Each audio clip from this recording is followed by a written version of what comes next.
Hello दोस्तों, मेरा नाम अनमोल, आपका स्वागत है आपके अपने चैनल पे। आज हम बात करेंगे दीपक नाइट्रेट के बारे में। और ये पहले तो मैं बता दूं कि ये ऑलरेडी मल्टी बैगर रिटर्न अपने इन्वेस्टर्स को दे चुका है और आने वाले टाइम में भी ये अच्छी रिटर्न देगी ये कंपनी, इसकी पूरी उम्मीद है। चलो इस कंपनी की अभी current market position, price, fundamental analyse करते हैं।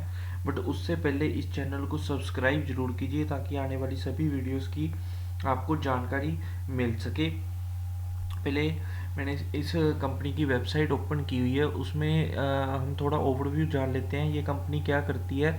और ये Deepak nitrate manufactures chemical intermediates to serve the domestic and international market with high quality products made in responsible and sustainable manner. ये केमिकल सेक्टर में ये कंपनी आती है। केमिकल के काफ़ी प्रोडक्ट्स ये कंपनी बनाती है और ये कंपनी बेचती है अपने इंडिया में भी और इंटरनेशनल मार्केट में भी। ये कंपनी अपने प्रोडक्ट्स केमिकल बेचती है, ठीक है जी। और अगर हम चेक करते हैं कि इनके केमिकल्स कौन सी एप्लीकेशन को कहाँ कहाँ इनके केमिकल्स यूज़ होते हैं, वो भी हम चेक कर लेते हैं। एक तो डाइज एंड पिगमेंट्स सेक्शन में इनके केमिकल्स यूज़ होते हैं। एग्रोकेमिकल सेक्शन में इनके केमिकल्स यूज़ होते हैं। फार्मास्यूटिकल सेक्टर में भी इनके केमिकल्स यूज़ होते हैं। फ्यूल्स एडिटिव्स में भी इनके केमिकल्स यूज़ होते हैं। रबड़ में भी इनके केमिकल्स यूज़ होते हैं। जो पेपर बनते हैं उनमें भी इनके केमिकल्स यूज़ होते हैं दीपक नाइट्रेट के। और डिटर्जेंट जो बनते हैं, डिटर्जेंट जो घरों में हम फिनॉल वगैरह, फिनाइल सॉरी, यूज़ करते हैं, और उसमें भी इनके केमिकल्स यूज़ होते हैं। और personal care equipments, hand sanitiser वगैरह में भी इनके केमिकल्स यूज़ होते हैं, ठीक है जी। और अब हम इसकी अभी मार्केट करंट पोजीशन भी चेक कर लेते हैं। अगर हम इसकी करंट मार्केट पोजीशन चेक करते हैं तो इसका करंट मार्केट प्राइस 1022 है और इसकी current price is more than the real value और बुक वैल्यू। इसकी जो करंट मार्केट प्राइस है वो अपनी बुक वैल्यू से ज़्यादा है। उसका कारण ये है कि because they have more earning power and their asset, it's indicate that the investor believe the company has excellent future prospect for growth, expansion and increase profit, ठीक है जी। इन्वेस्टर एंड जो मैं अगला नेक्स्ट पॉइंट चेक करता हूँ, returns versus FD rate. Bank FD से तो इसने काफ़ी अच्छा रिटर्न दिया ही है अपने इन्वेस्टर को, इसका कोई शक नहीं है। डिविडेंड रिटर्न हम चेक करते हैं तो stock does not offer attractive dividend, अभी तक इतना अट्रैक्टिव डिविडेंड इस कंपनी ने नहीं पे किया है।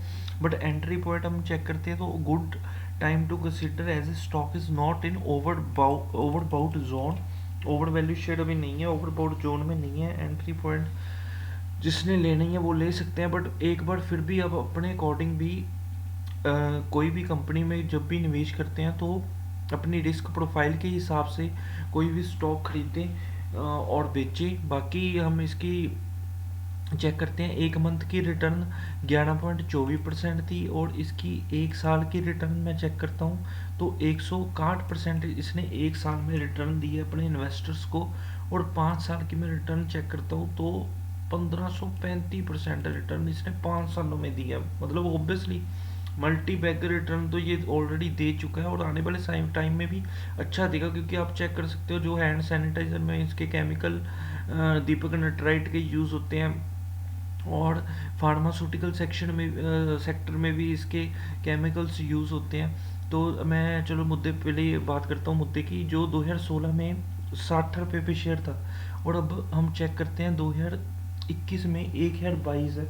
ऑब्वियसली 1535% इसने रिटर्न अपने 5 सालों में इन्वेस्टर को दिया। अभी वैसे डिप भी कर रहा है शेयर, तो जिसने इन्वेस्टमेंट करनी है इस स्टॉक में डिप कर रहा है, अच्छा सुनहरी मौका बना हुआ है स्टॉक में परचेज करने का। बाकी फिर भी आप अपना, मैं तो यही बोलूँगा कि भाई साहब अपनी रिस्क प्रोफाइल के हिसाब से कोई भी स्टॉक खरीदें। But overall multibagger return दे चुका है और आने वाले टाइम में दे भी सकता है ये स्टॉक। काफ़ी अपॉर्चुनिटी बनी हुई है। मिड कैप इंडस्ट्री है, 13,942 इसकी मार्केट कैप है। और अगर मैं इसकी बैलेंस शीट हम चेक कर लेते हैं दीपक नाइट्राइट की अगर मैं पहले क्वार्टर रिजल्ट चेक कर लेते हैं 2020 में इसका नेट प्रॉफिट हम चेक कर लेते हैं 99 करोड़ था, और 2020 में 170 करोड़ है, वो भी इंक्रीज़ हुआ है। क्वार्टरली रिजल्ट भी अच्छे हैं इस कंपनी का। अगर हम बैलेंस शीट चेक करते हैं तो बोर्डिंग 697 करोड़ है और फिक्स एसेट 1840 करोड़ है। फिक्स एसेट ज़्यादा है।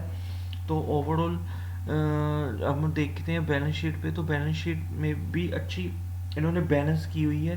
फिक्स एसेट ज़्यादा है, यहाँ पे भी अच्छा साइन है। अगर हम अपने इन्वेस्टर पे नज़र डालते हैं तो शेयर होल्डिंग पैटर्न हम देखते हैं तो 2020 दिसंबर में हमारे प्रोमोटर्स के पास 45.69 जो होल्डिंग है वो प्रोमोटर के पास है। मतलब प्रोमोटर अपनी कंपनी पे पूरा विश्वास करते हैं। फॉरेन इंस्टीट्यूट के पास 13.26% है। ये इन्होंने भी, फॉरेन इंस्टीट्यूट ने भी अपनी अपना जो हिस्सा है, अपना स्टे है वो इनमें इंक्रीज़ किया है। डोमेस्टिक 10.54 है और अपने पब्लिक के पास शेयर 30.51 है। तो ओवरऑल में हम चेक करते हैं तो ये कंपनी काफ़ी बैलेंस है, सॉलिड है, और आने वाले टाइम में ये आपको अच्छी रिटर्न दे सकती है। और अगर आपको वीडियो अच्छी लगी हो तो इस चैनल को सब्सक्राइब कीजिए ताकि आने वाली सभी वीडियोस की आपको जानकारी मिल सके।